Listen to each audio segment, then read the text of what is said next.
আমরা দেখতে পাচ্ছি যে তারেক লন্ডন থেকে উনি সরাসরি বর্তমানে দেশের গণতান্ত্রিক জনগণের সামনে নিজেদের অধিকার প্রতিষ্ঠার এক অপার সম্ভাবনা এবং সুযোগ তৈরি হয়েছে।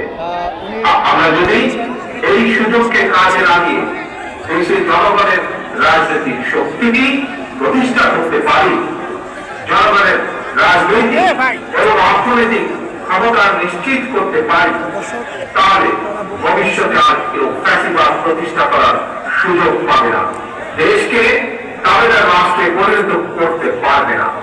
আমাদের ভাই বোন সন্তান স্বজনদের জীবনের বিনিময়ে আমাদেরকে আর কখনো 2024-এর মতো 24 দেখতে, রক্তাক্ত 24 দেখতে হবে না।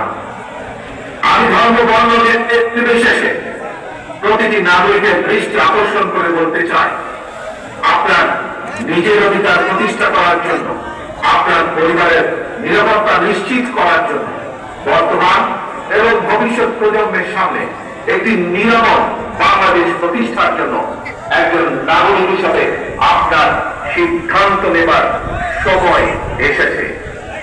প্রিয় ভাই বোনেরা, বিএনপির নেতৃত্বে গণতন্ত্রের পথে অভিযান